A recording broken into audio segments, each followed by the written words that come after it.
Halo semuanya, saya Selvi Puspitasari dari Program Studi Agroekoteknologi Fakultas Pertanian.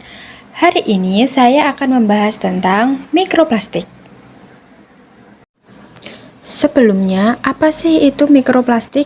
Mikroplastik merupakan jenis sampah plastik yang berukuran lebih kecil dari 5 mm.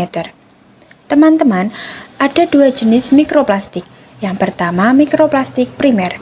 Mikroplastik primer merupakan mikroplastik partikel yang sengaja diproduksi seperti untuk kebutuhan kosmetik atau serat pakaian sintetis.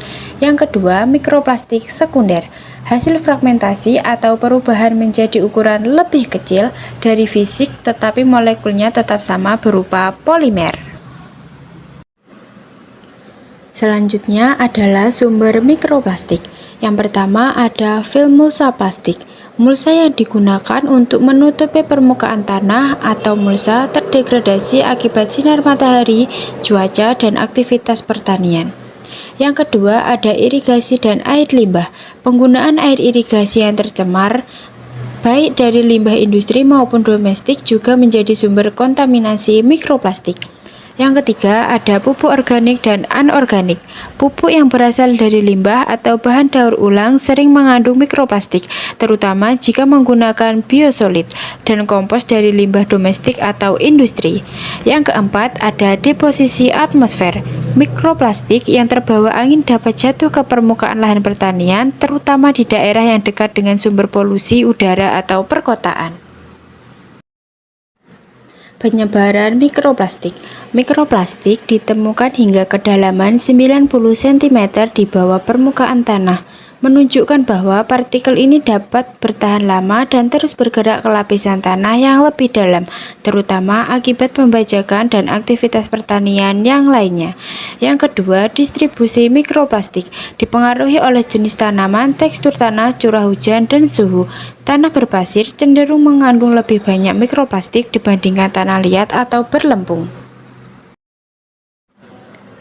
Dampak dari mikroplastik. Ada beberapa dampak dari mikroplastik. Yang pertama, perubahan struktur dan fungsi tanah. Mikroplastik dapat mengubah sifat fisik tanah seperti porositas dan kemampuan menahan air, sehingga mempengaruhi pertumbuhan tanaman dan produktivitas lahan. Yang kedua, gangguan pada mikroorganisme. Mikroplastik dapat menurunkan keanekaragaman dan aktivitas mikroba tanah yang berperan penting dalam dekomposisi bahan organik dan siklus nutrisi. Beberapa jenis mikroplastik bahkan dapat menghambat aktivitas enzim dan mengganggu keseimbangan ekosistem mikroba. Yang ketiga, penurunan kesuburan tanah. Akumulasi mikroplastik dapat menghambat pertukaran udara dan air di dalam tanah, sehingga menurunkan kesuburan dan kesehatan pada tanah secara keseluruhan. Yang keempat, ada pembawa polutan tambahan. Mikroplastik dapat menyerap dan membawa polutan lain seperti pestisida, logam berat, dan bahan kimia berbahaya, yang kemudian dapat masuk ke rantai makanan melalui tanaman atau organisme tanah. Dapat meningkatkan resiko kesehatan manusia karena rantai makanan. Mikroplastik yang terakumulasi di tanah dapat berpindah ke tanaman pangan, buah, dan sayuran, sehingga berpotensi masuk ke tubuh manusia saat dikonsumsi. Sekian video yang dapat saya sampaikan, kurang lebihnya mohon maaf. Terima kasih.